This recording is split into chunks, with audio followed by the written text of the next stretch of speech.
आज के इस नए और बहुत ही खास गहन विश्लेषण में हम लोग एक ऐसे टॉपिक पर बात करने वाले हैं जो मतलब जो हर इंसान की जिंदगी का सबसे बड़ा और शायद सबसे क्रिटिकल डिसीजन है। बिल्कुल।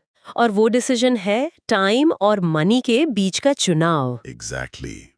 Time versus money. और आज हमारे पास जो सोर्स मटेरियल का स्टैक यहाँ रखा है ना, वो सच में माइंड ब्लोइंग है। मतलब हमारे पास न्यूरो इकोनॉमिक्स के कुछ बहुत ही कॉम्प्लेक्स रिसर्च पेपर्स हैं। हाँ, और मॉर्गन हाउसेल की जो शानदार किताब है द साइकोलॉजी ऑफ मनी, उसकी समरी भी है हमारे पास। राइट। साथ ही एशली विलियंस की जो हार्वर्ड वाली स्टडीज हैं और कुछ टॉप वेल्थ ब्लॉग्स का डेटा भी हमने शामिल किया है। तो आज का हमारा मिशन बिल्कुल साफ है। हमें ये डिकोड करना है कि एक आम इंसान टाइम और पैसे के बीच डिसीजन आखिर लेता कैसे है। और उस स्पेसिफिक वक्त पर हमारे दिमाग के अंदर बायोलॉजिकली क्या चल रहा होता है। वही तो। और रिसर्च के हिसाब से इनमें से कौन सा डिसीजन हमें सच में खुशी देता है। देखिए, दिन में 24 घंटे ही मिलते हैं सबको, ये तो एक यूनिवर्सल सच है। लेकिन कुछ लोग अपना टाइम देकर पैसा कमाते हैं और वहीं कुछ लोग पैसा देकर टाइम खरीदते हैं। हम्म। तो हमारा दिमाग ये तय कैसे करता है कि कब क्या चुनना है। ये बहुत ही गहरा सवाल है। अगर हम इस पूरे सब्जेक्ट को ध्यान से देखें तो ये सिर्फ बैंक बैलेंस या हमारे वॉलेट का खेल बिल्कुल नहीं है। अच्छा। हाँ, इसके पीछे हमारे दिमाग के जो रसायन है ना, मतलब न्यूरोकेमिकल्स और हमारे माइंडसेट का एक बहुत ही कॉम्प्लेक्स साइकोलॉजी काम कर रहा है। जब भी कोई इंसान टाइम और मनी के बीच किसी एक को चुनता है, तो वो दरअसल सिर्फ एक इकोनॉमिक डिसीजन नहीं ले रहा होता। उस एक पल में उसकी बायोलॉजी, उसके पास्ट के एक्सपीरियंसेस और सोसाइटी का प्रेशर, ये तीनों एक साथ काम कर रहे होते हैं। Okay, let's unpack this. सबसे पहले बात करते हैं उस चीज की जो सीधे हमारे दिमाग की वायरिंग से जुड़ी है। रिसर्च पेपर में एक कॉन्सेप्ट दिया गया था जिसे हाइपरबॉलिक डिस्काउंटिंग कहते हैं। राइट। वो जो कॉफी वाला एग्जाम्पल था ना पेपर में, वो मुझे बहुत ही काफी मजेदार लगा। हाँ, वो एक्सपेरिमेंट तो दिमाग की असलियत को एकदम क्लियरली सामने रख देता है। तो उसमें सिचुएशन ये थी कि क्या कोई इंसान आज एक कप कॉफी लेना पसंद करेगा या कल 2 कप।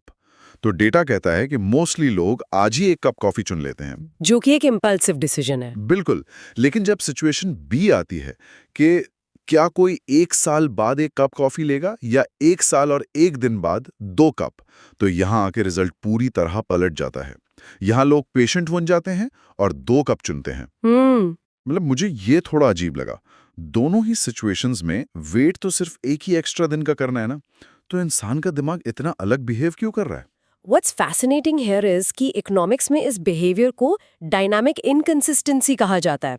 इसका सीधा सा मतलब ये है कि जब कोई घटना हमसे टाइम में बहुत दूर होती है, जैसे 1 साल बाद की बात, हाँ। तो इंसान खुद को बहुत ही पेशेंट और लॉजिकल मानता है। दूर के फ्यूचर के लिए हम सब परफेक्ट प्लानर्स होते हैं। लेकिन जैसे जैसे वो टाइम पास आता है, हमारा डिसीजन पूरी तरह से बदल जाता है। मतलब जब रिवॉर्ड बिल्कुल आंखों के सामने होता है तो सारा लॉजिक खिड़की से बाहर। तो क्या इसका मतलब यह है कि डिसीजन लेते वक्त हमारे दिमाग के अंदर ही अलग-अलग हिस्से आपस में लड़ रहे होते हैं? सटीक शब्दों में कहें तो हाँ। रिसर्च बताती है कि हमारे दिमाग में ना ड्यूअल सेल्स एक साथ मौजूद हैं और वो कॉन्स्टेंटली लड़ रहे हैं। हाँ। जब कोई इम्पल्सिव डिसीजन लेता है, मतलब आज की खुशी या तुरंत मिलने वाला रिवॉर्ड चुनता है, तो उसके दिमाग का डोपामीन सिस्टम और मिड ब्रेन का एक हिस्सा, जिसे वेंट्रल स्ट्राइएटम कहते हैं, वो बहुत एक्टिव हो जाता है। जो कहता है कि मुझे अभी चाहिए। एग्जैक्टली। लेकिन जब कोई धैर्यवान डिसीजन लेता है, जैसे फ्यूचर की प्लानिंग करना या थोड़ा लेट मिलने वाले बड़े रिवॉर्ड का वेट करना, तो प्री फ्रंटल कॉर्टेक्स एक्टिव होता है। ये हिस्सा लॉजिक, मैथ और फ्यूचर प्लानिंग हैंडल करता है। ये तो ऐसा लग रहा है जैसे दिमाग में एक जिद्दी बच्चा और एक बहुत ही मैच्योर अकाउंटेंट बैठकर 24 घंटे झगड़ रहे हैं। सही पकड़ा आपने। लेकिन मुझे उस न्यूरो इकोनॉमिक्स वाले पेपर में एक और बात दिखी जिसने मुझे सोचने पर मजबूर कर दिया। उसमें लिखा था कि हमारे स्ट्रेस हार्मोन्स जैसे कॉर्टिसोल और एड्रेनलिन हमारे इन डिसीजंस को पूरी तरह हाईजैक कर सकते हैं। हाँ, ये एक बहुत बड़ा फैक्टर है। और उसी में एक टेक्निकल टर्म था सलाइवरी अल्फा अमाइलेज। तो ये अल्फा अमाइलेज आखिर है क्या, और ये बैंक बैलेंस या टाइम के डिसीजन को कैसे बदल रहा है? ये बहुत ही क्रूशियल पॉइंट है। अल्फा माइलेज बेसिकली हमारे थूक में यानी सलाइवा में पाए जाने वाला एक एंजाइम है। साइंटिस्ट इसका यूज बॉडी में स्ट्रेस लेवल नापने के लिए करते हैं। ओके। जब किसी की लाइफ में स्ट्रेस बहुत हाई होता है या वो किसी एडिक्शन का शिकार होता है, तो बॉडी में कॉर्टिसोल का बैलेंस बिगड़ जाता है और ये एंजाइम रिएक्ट करता है। न्यूरोलॉजिकली होता ये है कि भारी स्ट्रेस के दौरान हमारा वो मैच्योर वाला हिस्सा, वो प्रीफ्रंटल कॉर्टेक्स, हाँ, वो प्रीफ्रंटल कॉर्टेक्स लगभग शटडाउन हो जाता है। ओहो, मतलब स्ट्रेस हमें फिजिकली और बायोलॉजिकली इस काबिल ही नहीं छोड़ता कि हम सही फैसले ले सकें। जी हाँ, और इसी को न्यूरो इकोनॉमिक्स में लॉगरिथमिक टाइम परसेप्शन या वेबर-फेक्शनर लॉ से समझाया गया है। ये वेबर-फेक्शनर लॉ थोड़ा सा भारी लग रहा है सुनने में। इसे आसान भाषा में कैसे समझेंगे हम? इसको ऐसे सोचिए, एक 5 साल के बच्चे के लिए 1 साल का वक्त बहुत लंबा होता है, क्योंकि वो उसकी पूरी लाइफ का 20% हिस्सा है। राइट। लेकिन एक 50 साल के इंसान के लिए 1 साल सिर्फ 2% है, तो उसे लगता है कि साल तो तुरंत निकल गया। हमारा दिमाग टाइम को लिनियर तरीके से नहीं बल्कि रेशो में समझता है। समझ गया। तो जब इंसान स्ट्रेस में होता है या सर्वाइवल मोड में होता है, तो दिमाग फ्यूचर में मिलने वाले बड़े फायदे को बहुत ज़्यादा डिस्काउंट कर देता है। स्ट्रेस में लगता है कि फ्यूचर किसने देखा है, जो आज हाथ में आ रहा है बस वही असली है, वही रियल है। एग्जैक्टली। इसी वजह से टाइम और मनी का सही डिसीजन लेना इतना मुश्किल होता है, क्योंकि हमारी बायोलॉजी ही हमारे खिलाफ काम कर रही होती है। ये तो हो गई बायोलॉजिकली दिमाग की वायरिंग की बात। पर अगर हमारा ब्रेन ही हमें इम्पल्सिव बना रहा है, तो लोग वेल्थ आखिर क्रिएट कैसे कर पाते हैं? क्या ये सिर्फ परवरिश का नतीजा है?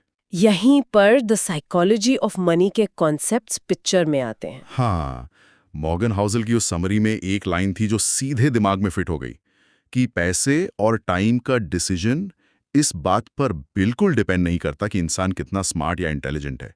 ये पूरी तरह से उसके बिहेवियर पर डिपेंड करता है। If we connect this to the bigger picture, तो इस किताब का सबसे स्ट्रॉन्ग पॉइंट यही है। इसको क्लियर करने के लिए जेनरेशंस के बीच का एक बहुत ही बढ़िया एग्जाम्पल दिया गया है। वो 1950 और 1970 वाला एग्जाम्पल ना? हाँ, मान लीजिए 2 लोग हैं। एक का जन्म 1950s के दशक में अमेरिका में हुआ और दूसरे का 1970 में। जब 1950 वाले ने होश संभाला और इन्वेस्ट करना शुरू किया, तो उसने स्टॉक मार्केट को लगभग रुका हुआ देखा। तो उसके लिए मार्केट का मतलब था जीरो ग्रोथ। बिल्कुल, उसके लिए इन्वेस्ट करने का मतलब था पैसा फंसा देना। और दूसरी तरफ 1970s में पैदा हुए इंसान ने अपनी जवानी में मार्केट का सबसे बड़ा बूम देखा। तो उन दोनों का माइंडसेट एकदम अलग होगा। यस। अब जब ये दोनों बड़े होकर टाइम और पैसे का डिसीजन लेंगे, तो वो किसी स्प्रेडशीट या मैथ पर बेस्ड नहीं होगा। बुक बहुत खूबसूरती से कहती है कि किसी का वो 0.000000001% पर्सनल एक्सपीरियंस उसके दुनिया को देखने के 80% नजरिए को तय कर देता है। ये नंबर्स काफी डरावने हैं। मतलब हम जो भी डिसीजंस ले रहे हैं, हमें लगता है हम बहुत लॉजिकल हैं, लेकिन रियलिटी में हम सिर्फ अपने पास्ट के एक छोटे से एक्सपीरियंस को रिप्ले कर रहे हैं। सही बात है। और इसी समरी में एक कॉन्सेप्ट पर बहुत जोर था, इनफ की समझ, कि कब रुकना है और वेल्थ क्रिएशन के प्रोसेस को कैसे हैंडल करना है। ये भी बहुत जरूरी एस्पेक्ट है। लोग अक्सर अमीर बनने और अमीर बने रहने को एक ही चीज समझ लेते हैं, जबकि दोनों बहुत अलग हैं। जमीन आसमान का फर्क है।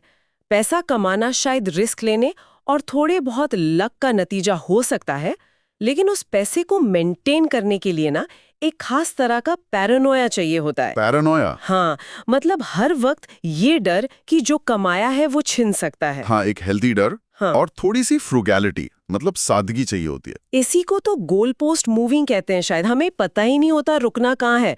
अगर हम 1 लाख कमाते हैं तो लगता है 2 लाख चाहिए, 2 लाख आ गए तो 5 लाख का टारगेट सेट हो जाता है। हम हमेशा और ज्यादा के पीछे भागते हैं, और इसी साइकिल में टाइम और पीस दोनों खत्म हो जाते हैं। तो अगर हमारा दिमाग हमेशा ज्यादा के लिए ही पुश करता है, तो इस बायस से बचें कैसे? एडलवाइज म्यूचुअल फंड की समरी में इसका बड़ा प्रैक्टिकल सोल्यूशन दिया था। जी, एडलवाइस के डेटा ने एक काफी क्लियर पैटर्न हाईलाइट किया था कि अपनी फीलिंग्स और इमोशंस को रास्ते से हटाने के लिए सिस्टम्स का होना कितना जरूरी है। हाँ, उन्होंने SIP यानी सिस्टमैटिक इन्वेस्टमेंट प्लान का जिक्र किया था, जो सिर्फ 500 रुपए से शुरू हो सकता है, और बैलेंस्ड एडवांटेज फंड्स की भी बात की थी। राइट। तो जब मैं ये पढ़ रहा था, मुझे समझ आया कि ये फंड्स सिर्फ इन्वेस्टमेंट के प्रोडक्ट्स नहीं हैं। ये दरअसल हमारे उस वेंट्रल स्ट्रियाटम वाले इम्पल्सिव ब्रेन को बाईपास करने का एक तरीका है, एक हैक है। एग्जैक्टली। मार्केट चाहे ऊपर जाए या नीचे, ये फंड्स एक फिक्स स्ट्रैटेजी पर चलते रहते हैं। मतलब इंसान का डोपामिन सिस्टम हावी हो ही नहीं पाता, क्योंकि जो डिसीजन है वो तो पहले से ऑटोमेटिक सेट है। या ये अपनी ही दिमाग की कमजोरियों से खुद को बचाने का एक सॉलिड तरीका है। जब इन्वेस्टमेंट से इमोशन बाहर हो जाता है, तभी कंपाउंडिंग अपना असली जादू दिखाती है। बिल्कुल सही फरमाया। Here's where it gets really interesting. हमारे सोर्स मटेरियल में एक बहुत ही सीधा पर थोड़ा चुभने वाला कोट था। अमीर लोग टाइम खरीदते हैं और गरीब टाइम बर्बाद करते हैं। हाँ, rich buy time, poor waste time. सच्ची बताऊं तो पहली बार पढ़ने पर मुझे ये थोड़ा सा एरोगेंट लगा। ऐसा लगा जैसे किसी ऐसे शख्स ने लिखा है जिसे आम लोगों की ग्राउंड रियलिटी का पता ही नहीं है। पहली नजर में ये हार्श जरूर लगता है, लेकिन इसका मकसद किसी क्लास को टारगेट करना नहीं है। ये एक्चुअली टाइम की असली वैल्यू को प्योर मैथ के एंगल से समझाता है। कैसे? इससे ऐसे देखिए, मान लीजिए एक शख्स साल का $1,00,000 कमाता है। अगर 40 घंटे का वर्किंग वीक माने तो उसकी 1 घंटे की कीमत लगभग $50 हुई। ठीक है, मैथ तो यही बनता है। अब अज्यूम कीजिए उसे अपने घर के लॉन से सूखे पत्ते साफ करवाने हैं। अगर वो खुद 3 घंटे लगाकर ये साफ सफाई करता है तो टेक्निकली उसने अपना $150 का टाइम खर्च कर दिया। लेकिन अगर वो किसी को $15 पर आवर के हिसाब से ये काम आउटसोर्स कर दे तो टोटल $45 में काम खत्म और उसने अपने लिए 3 कीमती घंटे बचा लिए। जिसमें वो कुछ और प्रोडक्टिव कर सकता है। एग्जैक्टली वो कोई नई स्किल सीख सकता है, हाई वैल्यू काम कर सकता है या फिर सिंपली रिलैक्स कर सकता है ताकि उसे बर्नआउट ना हो। पर एक मिनट, यहाँ मुझे एक फ्लॉ लग रहा है इस थॉट प्रोसेस में। अगर मैं एक फिक्स सैलरी एम्प्लॉई हूँ तो मेरे वीकेंड के वो बचाए हुए 3 घंटे अचानक से $150 के थोड़ी ना हो जाएंगे। मैं मंडे को जाकर बॉस को ये नहीं बोल सकता कि देखो मैंने वीकेंड पर लॉन साफ नहीं किया, आराम किया है, तो मुझे $150 एक्स्ट्रा दे दो। हाँ, ये एक वैलिड पॉइंट है। तो मेरे लिए तो पॉकेट से $45 जाना डायरेक्ट नुकसान है ना। फिर कोई आउटसोर्स क्यों ही करेगा? This raises an important question और यहीं पर स्कैसिटी माइंडसेट का रियल कॉन्सेप्ट आता है। ये बात ठीक है कि वो तुरंत $150 कैश इन नहीं कर लेगा, लेकिन स्कैसिटी माइंडसेट इंसान को ये यकीन दिला देता है कि उसके टाइम की तो कोई वैल्यू ही नहीं है। अच्छा। थोड़े से पैसे बचाने के चक्कर में लोग अपना पूरा वीकेंड उन कामों में गवा देते हैं जो उन्हें फिजिकली ड्रेन कर देते हैं। वो खुद पर इन्वेस्ट नहीं करते। उन बचाए हुए 3 घंटों में वो कोई ऐसी पढ़ाई नहीं करते जो आगे चलकर उनकी सैलरी बढ़ा सके। और शायद यही वजह है कि डेटा बताता है कि एक एवरेज अमेरिकन हफ्ते में करीब 35 घंटे टीवी देखने में निकाल देता है। 35 घंटे! ये फुल टाइम जॉब के बराबर का टाइम है। बिल्कुल। और वहीं दूसरी तरफ स्टैटिस्टिक्स ये भी बताते हैं कि टॉप सीईओज साल में एवरेज 50 किताबें पढ़ते हैं। मतलब उनका फोकस एंटरटेनमेंट पर नहीं, एजुकेशन पर है। सही पकड़ा। पर देखिए, यहाँ क्लास और मजबूरियों का असर भी तो समझना होगा ना। मोर टाइम और मोर मनी नाम के उस एक्सेलेंट आर्टिकल में इसी बात का डीप एनालिसिस था कि क्या वाकई हर कोई टाइम अफोर्ड कर सकता है। वो वर्किंग क्लास और एलीट क्लास के डिफरेंस वाला आर्टिकल, उसमें जो रियल केस स्टडीज थी वो काफी हार्ट टचिंग थी। जी, उसमें ऐसे लोगों के एग्जाम्पल्स थे जैसे केविन, जो अपना फैमिली बिजनेस बचाने के लिए दिन रात स्ट्रगल कर रहा है, या फिर वेंडी, जो उबर चलाती है, डिलीवरी जॉब्स करती है और साथ ही बच्चों को होम स्कूलिंग भी करती है। इन लोगों के पास वैसे भी चॉइस कहाँ है? वही तो, इन लोगों के पास पैसा देकर टाइम बचाने का ऑप्शन ही नहीं है। जब सर्वाइवल की बात हो, रेंट का सवाल हो, तो कोई ये थोड़ी सोचता है कि मैं अपना काम आउटसोर्स कर दूं। उन्हें तो फैमिली की सिक्योरिटी देखनी है। हाँ, ये वर्किंग क्लास की जेन्युइन मजबूरी है। पर जब मैं उस आर्टिकल में एलीट क्लास यानी अमीरों का हिस्सा पढ़ रहा था तो सिचुएशन और अजीब लगी। उनके पास पैसा है, वो इजी लाइफ जी सकते हैं, पर फिर भी वो एकदम पागलों की तरह कंटिन्यूअसली काम कर रहे हैं। आर्टिकल में एक वर्ड था इसके लिए, वर्किज्म। हाँ, वर्किज्म। उन अमीर लोगों के लिए अब काम को कोई मजबूरी नहीं रहा, वो एक नया धर्म बन गया है। उनकी आइडेंटिटी, उनका ईगो इस बात पर फिक्स हो गया है कि वो कितने बिजी हैं। इसी पॉइंट पर मुझे थॉर्स्टन वेबलिन की वो 1899 वाली थ्योरी याद आती है, जिसने मुझे हैरान कर दिया था। ओह, लेजर क्लास वाली थ्योरी। सोसाइटी में आराम करना या फ्री टाइम होना एक स्टेटस सिंबल था। मतलब अगर कोई इंसान दिन के टाइम कंप्लीटली फ्री बैठा है तो लोग सोचते थे कि ये बहुत अमीर है, इसे काम करने की जरूरत ही नहीं है। और आज देखिए, पिक्चर बिल्कुल रिवर्स हो गई है। वही तो, आर्टिकल में 2014 के उस कैडिलैक कार के ऐड का रेफरेंस था जहां हसल करने को, ओवरवर्क करने को बहुत ग्लोरीफाई किया गया था। आज की डेट में बिजी होना सबसे बड़ा स्टेटस सिंबल बन चुका है। अगर कोई आज कहता है यार मैं बहुत बिजी हूं, दिन में 14 घंटे काम करता हूं, तो एक्चुअली वो इनडायरेक्टली बता रहा है कि मार्केट में उसकी वैल्यू और डिमांड बहुत ज्यादा है। ये सोसाइटी का एक बड़ा ही इंटरेस्टिंग पर डीपली डिस्टर्बिंग शिफ्ट है। हम पैसे से टाइम खरीदने के बजाय पैसा कमाकर अपना वो सारा फ्री टाइम और ज्यादा काम करने में डाल रहे हैं, सिर्फ लोगों को ये दिखाने के लिए कि हम कितने इम्पोर्टेंट हैं। ये एक खोखला दिखावा है जो हमारी पीस ऑफ माइंड छीन रहा है। तो यहाँ पर एक बड़ा फंडामेंटल सवाल बनता है, अगर वर्किंग क्लास सर्वाइवल के बोझ तले दबकर वक्त खो रही है और एलीट क्लास अपने ईगो या स्टेटस के लिए जानबूझकर अपना टाइम जला रही है, तो एक्चुअली में खुश कौन है? रिसर्च इस पर क्या जवाब देती है? इसका क्लियर कट जवाब हार्वर्ड की रिसर्चर एशली विलिन्स और उनकी टीम की रॉम स्टडी में मिलता है। रॉम यानी रिसोर्स ओरिएंटेशन मेजर। बड़ा और रिलायबल सैंपल साइज है। तो स्पेसिफिकली क्या सिनेरियोज थे जो इन लोगों के सामने रखे गए थे? उन्होंने रियल लाइफ सिचुएशंस दी, जैसे मान लीजिए आपको फ्लाइट बुक करनी है। क्या आप एक एक्सपेंसिव लेकिन डायरेक्ट फ्लाइट लेंगे जिससे आपके कुछ घंटे बच जाएंगे, या फिर पैसे बचाने के चक्कर में एक लेओवर वाली लंबी थकाने वाली फ्लाइट लेंगे? ये डिलेमा तो हम सब अपनी लाइफ में फेस करते ही हैं। दूसरा क्या था? दूसरा केस था कि क्या कोई इंसान $50 cash reward as a bonus लेना पसंद करेगा, या $120 का एक हाउस क्लीनिंग वाउचर जिससे वीकेंड पर उसके घर की सफाई कोई और कर दे और उसे फ्री टाइम मिल जाए। और आउटकम क्या रहा? डाटा ने शो किया कि जिन लोगों का स्कोर टाइम की तरफ लीनिंग था, यानी जो टाइम ओरिएंटेड लोग थे, उन्होंने प्रैक्टिकली हमेशा अपना पैसा खर्च करके अपना टाइम बचाना चुना। पर इसका उनकी जनरल हैप्पीनेस पर क्या इम्पैक्ट था? रिजल्ट एकदम क्रिस्टल क्लियर था। जो लोग टाइम को पैसे से ऊपर रखते हैं, उनका सब्जेक्टिव वेल-बीइंग यानी SWB स्कोर काफी हाई होता है। SWB का मतलब है कि इंसान इंटरनली अपनी लाइफ से कितना सेटिस्फाइड है। ये लोग डेली लाइफ में स्ट्रेस कम फील करते हैं और डेफिनेटली ज्यादा खुश रहते हैं उन लोगों के कंपैरिजन में जो मनी ओरिएंटेड हैं। मतलब आखिरी में सारा का खेल प्रायोरिटी का ही है। पर अगर खुशी टाइम बचाने में ही है, तो ज्यादा लोग ऐसा एक्चुअली में करते क्यों नहीं? क्योंकि यहाँ एक प्रैक्टिकल प्रॉब्लम आती है, टाइम ROI को इग्नोर करना। हम जब भी पैसा लगाते हैं स्टॉक्स में या प्रॉपर्टीज में, तो ROI यानी रिटर्न ऑन इन्वेस्टमेंट कैलकुलेट करते हैं, बिल्कुल करते हैं। और हम अपने एवरीडे डिसीजंस में टाइम का ROI नहीं निकालते। और इस रास्ते में एक सबसे बड़ा विलन है लाइफस्टाइल क्रीप। Lifestyle creep. इसको अगर हम आसान शब्दों में तोड़कर समझें, तो इसका मतलब ये हुआ कि जैसे जैसे इंसान की आमदनी बढ़ती है, उसके खर्चे, उसका शो ऑफ, उसकी गाड़ी का मॉडल और घर का साइज सब बढ़ने लगता है। एग्जैक्टली। और जब चीजें बड़ी होती हैं, तो उनको मेंटेन करने का खर्चा और एफर्ट भी बढ़ता है। एक बड़ी गाड़ी की EMI बड़ी होगी, बड़े घर की सफाई और मेंटेनेंस में वक्त और पैसा दोनों ज्यादा जाएगा। तो इसको सस्टेन करने के लिए इंसान को ना चाहते हुए भी और ज्यादा काम करना पड़ता है। हाँ, नतीजा ये होता है कि जो पैसा इंसान ने लाइफ को आसान बनाने के लिए कमाया था, वो एक्चुअली उसे आज़ादी देने की जगह उसका बचा कुचा टाइम भी खा जाता है। रिसर्च एक और बड़ा आई ओपनिंग फैक्ट देती है।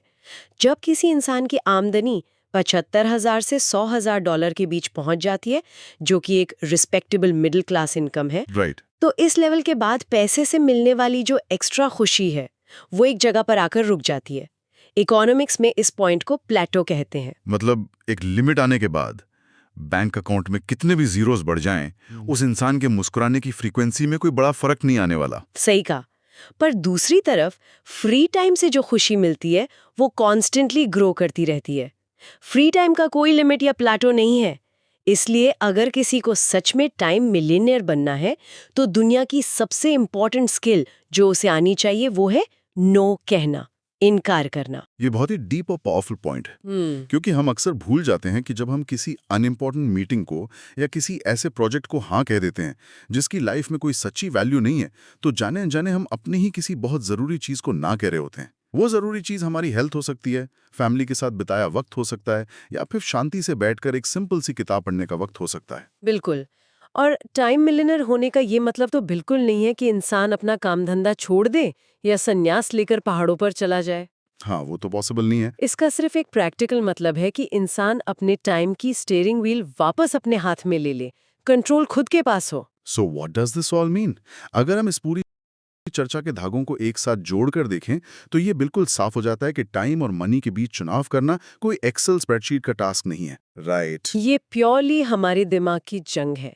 एक तरफ डोपामीन की वो जिद है और दूसरी तरफ प्रीफ्रंटल कॉर्टेक्स की फ्यूचर प्लानिंग। ये हमारे उन छोटे छोटे पास्ट एक्सपीरियंसेस का हिसाब किताब है जो 80% हमारी सोच तय करते हैं। और ऑब्वियसली सोसाइटी का वो इनविजिबल प्रेशर भी है, जहां आजकल बिजी दिखना ही नया स्टेटस सिंबल बन गया है। लेकिन इस सारी डीप रिसर्च और डेटा से एक सच बिल्कुल चमक कर बाहर आता है। पैसा एक इन्फिनिट रिसोर्स है, आप उसे खो सकते हैं और दोबारा कमा भी सकते हैं, लेकिन टाइम बिल्कुल फाइनाइट है, लिमिटेड है। जो 1 घंटा आज गुजर गया, वो दुनिया का कोई भी बिलियनर अपना सारा पैसा देकर भी वापस नहीं खरीद सकता। बहुत खूब कहा। अगर आज की इस डीपली एनालाइज डिस्कशन से किसी एक बात को घर ले जाना हो तो वो यही है कि सच्ची वेल्थ वो नहीं है जो लग्जरी ब्रांड्स में दिखती है। ट्रू वेल्थ हमेशा इनविजिबल होती है। इनविजिबल, हाँ, वो आज़ादी और वो मेंटल पीस जो हमें सिर्फ तब मिलती है जब हमारा टाइम प्रैक्टिकली हमारे अपने कंट्रोल में होता है। सुबह उठकर कॉन्फिडेंटली ये कह पाना कि आज मैं बिल्कुल वही करूंगा जो मैं करना चाहता हूँ, शायद इंसानी जिंदगी की सच्ची सफलता वही है। एकदम सही। अब इस कन्वर्सेशन को रैप अप करने से पहले मैं एक ऐसा थॉट, एक ऐसी संभावना छोड़ना चाहता हूं जिस पर सबको थोड़ा सोचना चाहिए। आज हमने समझा कि टाइम ही असल में सबसे बड़ी करेंसी है और हमारा माइंड बायोलॉजिकली फ्यूचर को डिस्काउंट करने या इम्पल्सिव होने के लिए प्रोग्राम्ड है। हाँ, तो जरा फ्यूचर का एक सीन इमेजिन कीजिए। कल को जब आर्टिफिशियल इंटेलिजेंस इतना एडवांस हो जाएगा कि वो हमारे सारे रेगुलर काम खुद करने लगेगा और इंसान को उसका लगभग सारा वक्त लौटा देगा। Wow, okay. तो सवाल ये है कि जब हमारे पास अनंत टाइम होगा तो क्या इंसानियत आखिरकार उस ट्रू हैप्पीनेस को पालेगी, या फिर हमारा ये जो कॉम्प्लेक्स दिमाग है वो अपना स्टेटस मेंटेन करने के लिए और अपनी सुपीरियॉरिटी दिखाने के लिए बिजी होने के कुछ नए और भी अजीबोगरीब तरीके ढूंढ लेगा। और इसी प्रोवोकेटिव थॉट के साथ हम अपने इस गहन विश्लेषण को यहीं समाप्त